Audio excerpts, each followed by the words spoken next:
The glow of Kelsey's laptop screen cast blue shadows across her living room, illuminating three faces huddled around it in the dimming afternoon light. Outside, rain spattered against the windows, the perfect backdrop for their impromptu vacation planning session. Kelsey's fingers hovered over the keys, her athletic frame leaning forward with barely contained energy as she navigated to a website she'd discovered earlier that day, one that specialized in remote getaways with unusual histories. "I'm telling you guys, this site is incredible," Kelsey said, tucking a strand of chestnut hair behind her ear. "They call themselves Forgotten Retreats, places so remote they don't even show up on regular booking sites." Amber shifted on the couch cushion, pressing her shoulder against Kelsey's. "And you're sure this is legitimate? Not some weird scam to lure young women to their doom?" Despite her words, curiosity brightened her eyes as her blonde curls fell forward, creating a curtain that brushed the keyboard. "That's exactly what it is," Brooke muttered from Kelsey's other side. Her petite frame seemed to shrink further into the couch as she pulled her knees to her chest, dark hair framing her face like a mourning veil. "The serial killer special. 3-for-1 deal." Kelsey laughed, the sound warm and confident in the cozy apartment. "Come on, they have reviews. Look." She scrolled down, revealing testimonials from previous guests. "Besides, we've been talking about a girls' trip for months. Don't you want something more interesting than some generic beach resort?" The website's interface appeared deliberately antiquated, with faded sepia tones and fonts that mimicked typewriter text. Each listing featured properties with some element of mystery: abandoned lighthouses, former sanatoriums converted to luxury retreats, and remote woodland cabins with histories of unexplained phenomena. "Oh, stop here," Amber said suddenly, placing her hand over Kelsey's on the mouse. "Mountain Lake Cabin. That actually looks beautiful." Kelsey's green eyes widened as she clicked on the listing, a series of photographs loading slowly onto the screen. The cabin appeared like something from a dream: weathered cedar siding darkened by time and elements, a wraparound porch that promised sunset views, and behind it, a lake so clear it reflected the surrounding pines like a perfect mirror. "Look at that water," Kelsey breathed, her pulse quickening. She leaned closer to the screen, her athletic build tensing with excitement, as if she could already feel herself diving into those crystal depths. "It says there are hot springs feeding into it. The lake stays warm even in cooler weather." Amber was already scanning the property details, her analytical mind processing the information. 3 bedrooms, fully equipped kitchen, solar power with generator backup, she read, finger tracing the lines on the screen. "It's actually quite reasonable split 3 ways. The booking calendar shows availability for next week." Her blonde curls bobbed as she nodded, almost to herself. Brooke remained silent, her dark eyes fixed on a particular photograph of the cabin at dusk, windows glowing amber against the encroaching forest darkness. Something about the image tugged at her, a strange, inexplicable pull that contradicted her usual caution. Her finger reached out, almost unconsciously, to touch the screen. "There's a warning," she said softly, pointing to a small text box at the bottom of the listing. "Guests may experience unusual sensations or dreams during their stay. The lake has been the subject of local legends for centuries." She looked up, meeting Kelsey's eager gaze. "That doesn't concern you at all?" Kelsey's lips curved into a smile that crinkled the corners of her eyes. "It concerns me that they're trying way too hard with the spooky marketing angle. Unusual sensations? Please." Her fingers tapped excitedly on the keyboard. "That's just to justify charging more for what's probably just a nice cabin by a pretty lake." "I don't know," Brooke persisted, though her objection lacked conviction. "It's really isolated. Look at the map. 3 miles down a dirt road from the nearest highway. What if something happens? What if one of us gets hurt?" Amber, ever the practical one, pulled out her phone. "I'm checking cell coverage for the area. Looks like it's spotty but existent. And the listing says there's a satellite phone in case of emergencies." She tucked a blonde curl behind her ear. "Honestly, I could use some isolation. The office has been a nightmare lately." "Exactly." Kelsey's hand came down on Amber's shoulder, squeezing enthusiastically. "We all need this. A week away from everything. No emails, no social media, no dudes sliding into our DMs." She scrolled through more photos, the stone fireplace dominating the main room, rough-hewn timber beams crossing the ceiling, a small wooden dock extending into the lake. Brooke bit her lower lip, still staring at the warning message. Why am I even hesitating? She wondered aloud. I should be the one vetoing this immediately. Instead, I kind of want to go. Her admission surprised even herself. Kelsey seized the moment, clicking through to the booking page. That's because some part of you craves adventure too, Miss Safety First. Her finger hovered over the confirmation button. 1 week, just the 3 of us. Swimming, hiking, drinking wine by the fire. Maybe we'll experience some unusual sensations, like actual relaxation for once. Or we'll end up as the opening scene of a horror movie, Brooke said, but a small smile had formed on her lips. I'm in, Amber declared, her decision made with characteristic efficiency. The logical risk assessment says this is just a remote cabin with marketing gimmicks. Kelsey turned to Brooke, her green eyes bright with anticipation. Come on, live a little. When was the last time you did something spontaneous? Brooke's resistance crumbled like sand. Fine, she sighed, though the word carried more resignation than reluctance. But if we end up possessed by lake demons, I reserve the right to say I told you so for all eternity. Deal. Kelsey clicked the confirmation button with dramatic flair, her body practically vibrating with excitement. The booking confirmation appeared almost immediately, along with detailed directions to the property. As Amber began making practical lists of supplies they would need, and Kelsey launched into enthusiastic plans for swimming and hiking, Brooke found her gaze drawn back to the photo of the cabin at dusk. The longer she looked, the more she could almost imagine something moving beneath the lake's glassy surface, something large and ancient, waiting in the depths. A shiver ran through her that had nothing to do with the apartment's air conditioning, a sensation both unsettling and oddly thrilling. In 1 week, they would be there. Whatever awaited them at Mountain Lake Cabin, Brooke couldn't shake the feeling that their lives would never be quite the same afterward. The tires of Amber's SUV crunched over the last stretch of dirt road as the trees finally parted, revealing the Mountain Lake Cabin in person. Kelsey pressed her face against the passenger window, a childlike wonder widening her green eyes.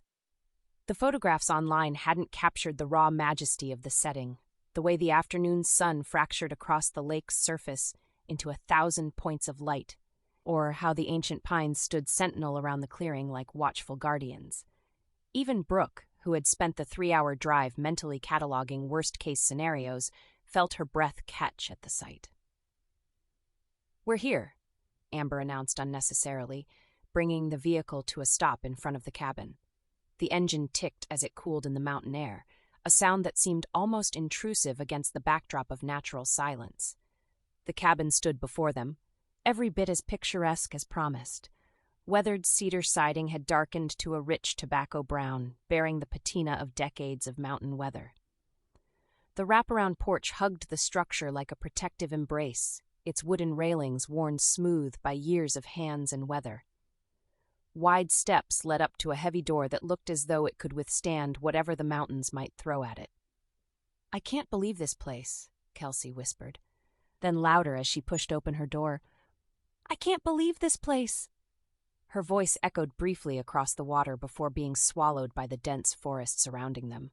She was out of the car before the others had even unbuckled, her athletic body vibrating with barely contained excitement. The mountain air hit her lungs, crisp and pine-scented, and she felt a curious tingling begin at the base of her spine. Kelsey stretched her arms above her head, feeling strangely light despite the hours of sitting in the car. I'm going to check out the perimeter, she called over her shoulder, already jogging toward a narrow path that seemed to circle the property. Each step sent a small jolt through her body, a curious energy that built with every breath of mountain air. Her heart raced beyond what the light exertion warranted, and a thin film of perspiration formed across her skin despite the mild temperature. Amber watched Kelsey disappear around the side of the cabin with an indulgent smile before turning her attention to the lake. I'll check out the water, she said to Brooke, who was still sitting in the back seat, staring at the cabin with an unreadable expression. The path to the lake's edge was short, just 50 yards of gentle slope from the cabin's porch to a small sandy beach. Amber walked slowly, taking in the crystal clarity of the water. She could see straight to the bottom near the shore, where smooth pebbles rested undisturbed. Further out, the lake bed dropped away suddenly, the water transitioning from transparent to a deep, almost cobalt blue.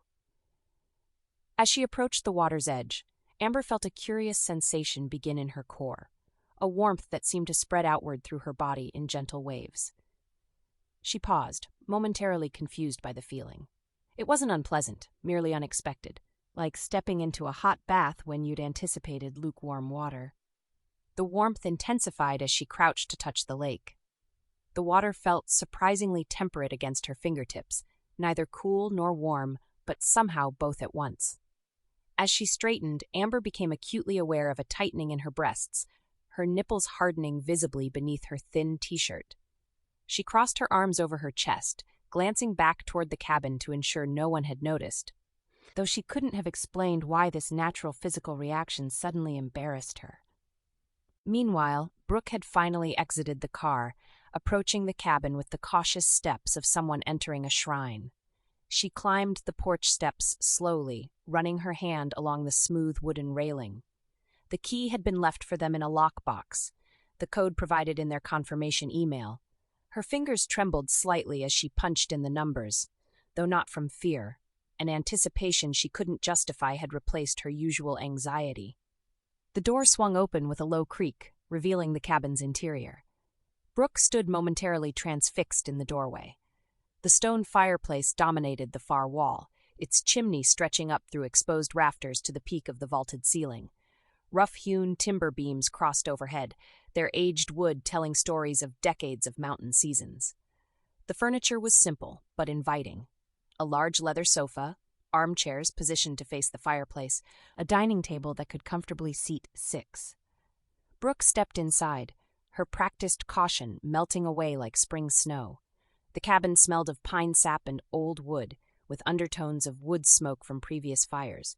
She ran her fingers along the back of the sofa, feeling the soft, worn leather. Something about the space felt immediately familiar, as though she had visited it in dreams. "Hello?" she called, her voice seeming small in the open space. No response came, but she hadn't expected one. They were utterly alone here. Brooke began carrying bags inside, organizing them by the door before bringing her own luggage to the smallest bedroom at the back of the cabin. The room was simple, a double bed with a patchwork quilt, a small dresser, and a window that looked out over the dense forest behind the property. She sat on the edge of the bed, testing its firmness, and was surprised by the immediate comfort she felt. Outside, Kelsey had completed a full circuit of the property, her jog becoming a full run as the inexplicable energy continued to build inside her. The cabin sat in a natural bowl formed by the surrounding mountains, perfectly positioned to catch the afternoon sunlight that dappled through the trees. The lake stretched out before it, approximately 40 acres of pristine water that reflected the sky like polished glass. As she returned to the front of the cabin, breathing harder than she should have been, she spotted Amber still standing at the water's edge. Her friend's posture seemed strange, rigid yet somehow yielding, her face turned up toward the sun with an expression Kelsey couldn't quite interpret from this distance. "Amber," she called, jogging down to join her. "Isn't this place incredible?" Amber turned, and for a moment her eyes seemed unfocused, as though returning from somewhere far away. She blinked rapidly, then smiled, though the expression didn't quite reach her eyes. "It's beautiful," she agreed, her voice slightly husky. "The water is different somehow, warmer than I expected." She shivered despite her words, and Kelsey noticed the pronounced outline of her nipples against her shirt, but tactfully avoided commenting. "I feel different too," Kelsey admitted, bouncing on the balls of her feet. "Like I've had 10 espressos, but not jittery, just alive." Her skin still tingled pleasantly, particularly at the nape of her neck and along her spine. They turned as Brooke appeared on the porch, waving to them. "I've put all the bags inside," she called. "This place is even better than the pictures." As they joined Brooke on the porch, the 3 women stood silently for a moment, taking in their surroundings. The cabin's rustic charm contrasted with the wild grandeur of the landscape, human craftsmanship nestled within untamed nature. "So," Amber said finally, her arms still crossed over her chest. Who wants to explore the inside? I already peeked, Brooke admitted, surprising herself with her eagerness. It's perfect. The fireplace is enormous. I call the bedroom with the best view of the lake, Kelsey announced, already moving toward the door, her body still humming with unexplained energy. As they entered the cabin together, none of them noticed how the lake's surface rippled briefly in their wake, despite the absence of wind or wildlife. A gentle disturbance that originated from somewhere deep below, as though something large had shifted position in anticipation of nightfall. Darkness settled over the cabin like a velvet cloak, the last amber streaks of sunset fading from the sky. Inside, the stone fireplace crackled with life, casting long, dancing shadows across the wooden floors and walls. Kelsey arranged 3 wine glasses on the coffee table, while Amber uncorked a bottle of Cabernet Sauvignon they'd brought along. Brooke emerged from the kitchen with a platter of cheese, fruit, and crackers, having discovered the refrigerator thoughtfully stocked by the property manager. To us, Kelsey declared, raising her glass once they were all settled. The firelight caught in her green eyes, giving them an almost feral gleam. And to whatever unusual sensations await us. Her tone was mockingly ominous, but something in her expression suggested she wasn't entirely joking. They clinked glasses, the crystal producing a clear, musical note that seemed to linger in the air longer than it should have. Outside, the lake lapped gently at the shore, a rhythmic whisper that provided a constant backdrop to their conversation. Amber settled deeper into her armchair, her blonde curls catching copper highlights from the flames. I still can't believe how perfect this place is, she said, running her finger absently along the rim of her glass. It feels like we're the only people left in the world. That was exactly what I was worried about, Brooke reminded them, though her earlier anxiety seemed to have evaporated. She sat cross-legged on the plush rug before the fire, her small frame relaxed in a way her friends rarely saw. But now that we're here, it feels right somehow.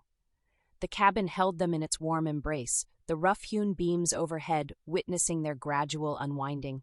Kelsey sprawled across the sofa, one long leg hanging over the armrest, her athletic build softened by the flickering light. Amber curled her feet beneath her in the armchair, her posture loosening with each sip of wine. On the floor, Brooke leaned back on her hands, face tilted up toward the ceiling, dark hair spilling down her back. Remember that time in sophomore year, Kelsey began, her voice taking on the nostalgic tone that often emerged when they reminisced. When we snuck onto the roof of the humanities building with that bottle of tequila? Amber groaned, covering her eyes. I was so sick the next day. Professor Hansen knew exactly why I was wearing sunglasses in his 8 a.m. lecture. You threw up in a potted plant, Brooke added, giggling with a looseness that the first glass of wine couldn't fully explain. An actual living plant that someone probably cared about. Their laughter echoed in the spacious room. Melding with the crackling fire, they refilled their glasses, the conversation flowing as easily as the wine. The platter of food remained largely untouched. None of them seemed particularly hungry. Do you remember, Amber said, her cheeks flushed pink from the alcohol, that pact we made senior year? That if we were all still single at 30, we'd just marry each other and buy a farm? Polyamory? Kelsey waved her hand vaguely. Whatever it's called when it's 3 women. A thruple, Brooke supplied, then looked surprised at her own knowledge. Right, that. Kelsey swirled the wine in her glass, watching the way it caught the light. Sometimes I think that would have been easier than dating all these disappointing men. The conversation turned to their love lives. Kelsey's string of athletic but emotionally unavailable partners, Amber's careful approach to dating that left her perpetually single, Brooke's tendency to end relationships before they became too serious. I've never told anyone this, Brooke said, her voice dropping to a near whisper despite their isolation, but sometimes I think I sabotage relationships on purpose, like I'm waiting for something. I don't know, something different. Amber nodded slowly, her eyes half closed. I know what you mean.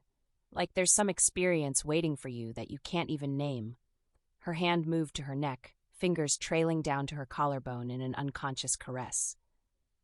Exactly? Kelsey agreed, sitting up straighter, her expression suddenly intense. Like there's this hunger that regular life just doesn't satisfy. They fell silent, each lost in private thoughts that seemed to circle the same unnamed desire. The fire popped loudly, sending a shower of sparks up the chimney, breaking the spell. "It's getting late," Amber said finally, though none of them had checked the time. "We should probably get some sleep if we want to explore tomorrow." They cleared away their glasses with reluctant movements, as if separating from this circle of intimacy required physical effort. At the hallway that led to their 3 bedrooms, they paused, exchanging glances that lingered just a moment too long. "Good night," Kelsey said, her voice huskier than usual. She touched Amber's shoulder, then Brooke's, brief contacts that somehow felt significant.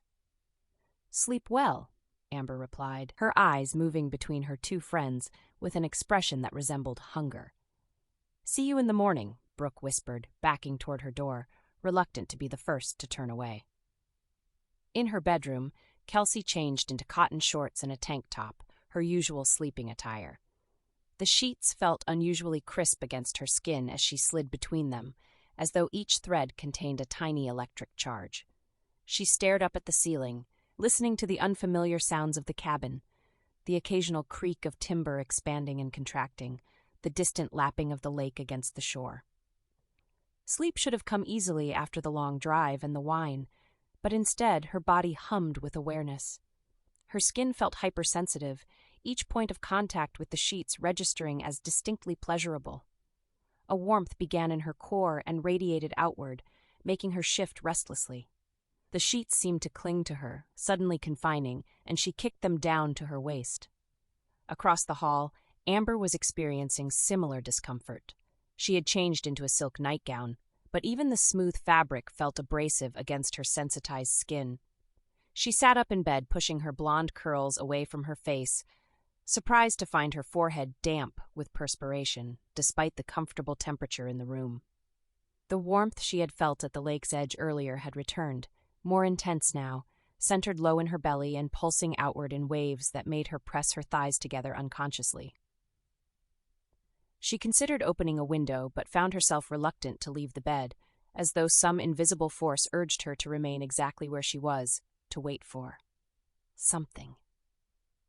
In the smallest bedroom, Brooke lay on top of her covers, still fully dressed. She had intended to change, had even unpacked her pajamas and laid them on the end of the bed, but a curious lethargy had overcome her. Not tiredness, quite the opposite. Her body felt charged with potential energy, like a storm about to break. Every muscle was tense, not with anxiety, but with anticipation. The sensation wasn't unpleasant. If anything, it reminded her of those moments just before intimacy, when desire builds to an almost unbearable pitch.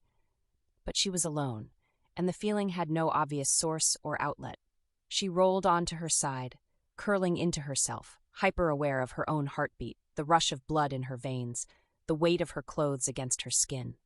Through the walls that separated them, each woman experienced the same growing heat, the same restlessness, the same inexplicable arousal.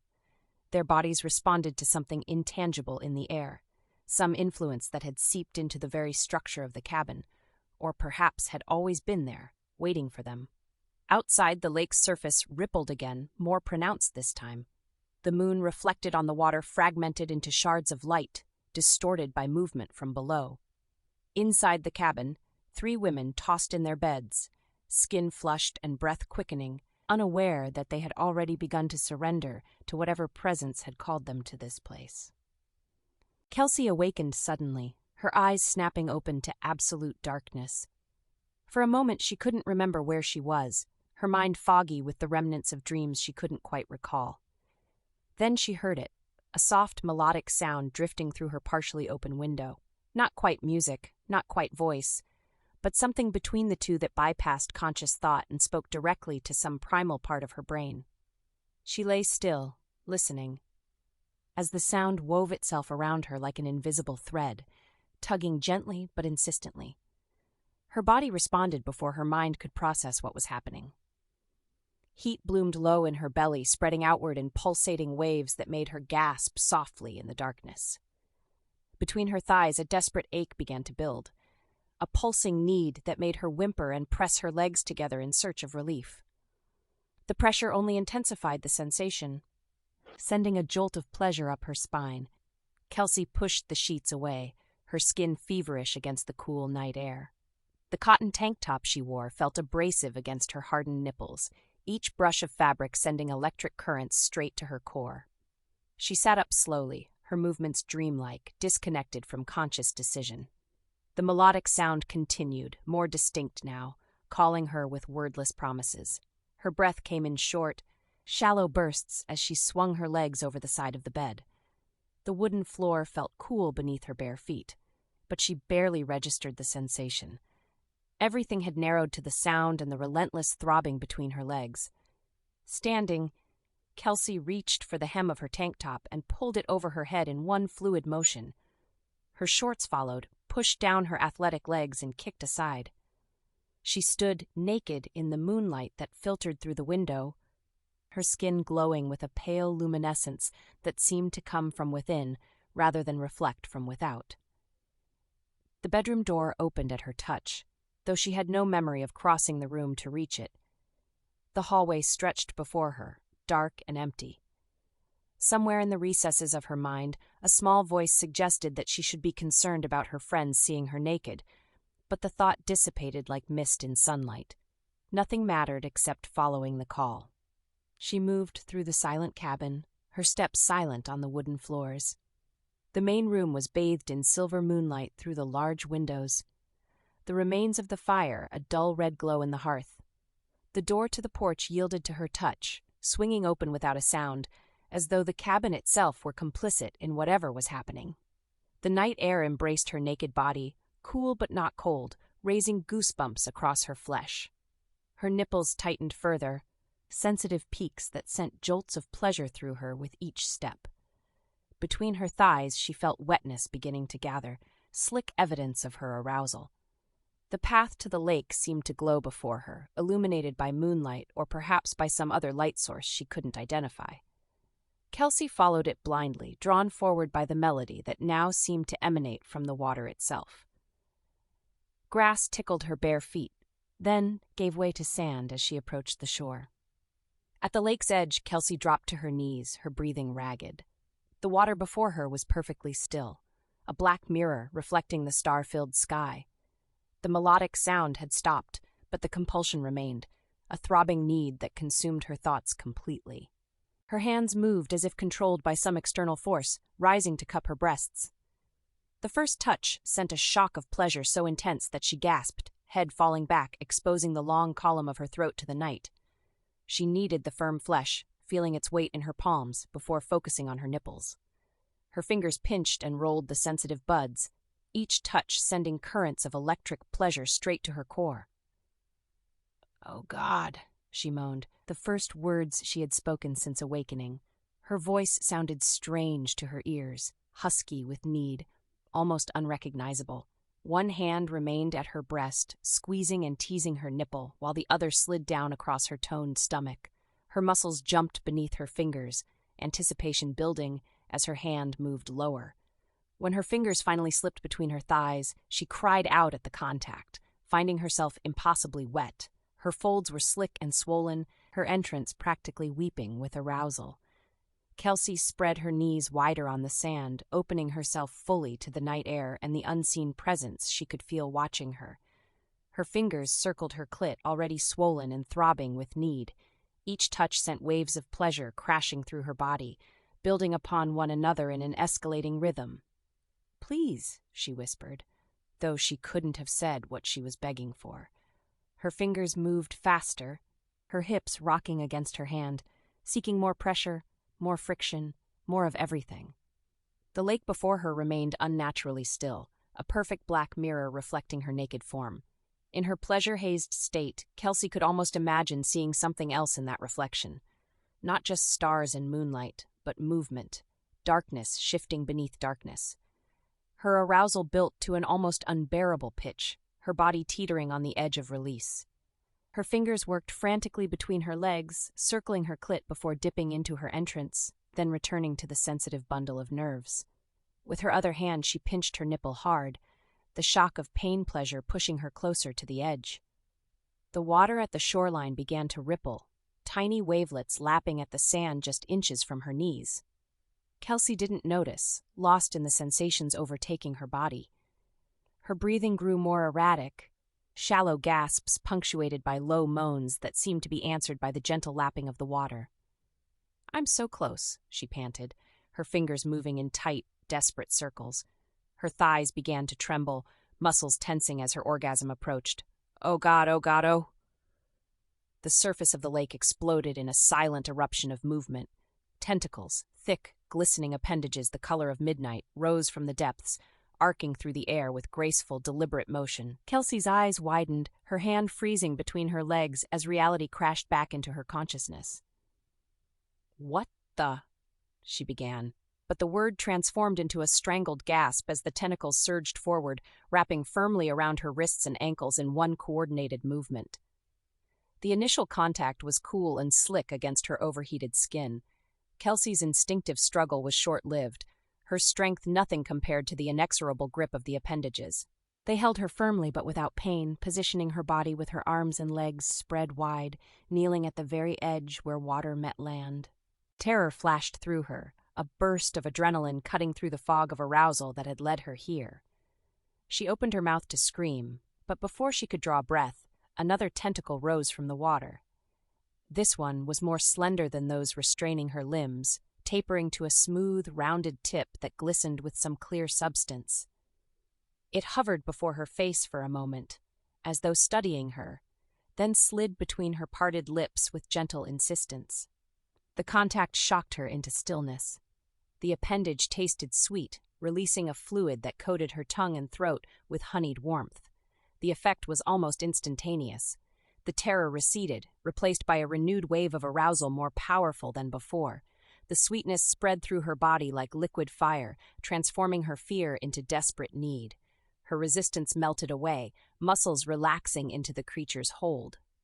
Another tentacle emerged from the water, this one thicker, ridged with textures that caught the moonlight.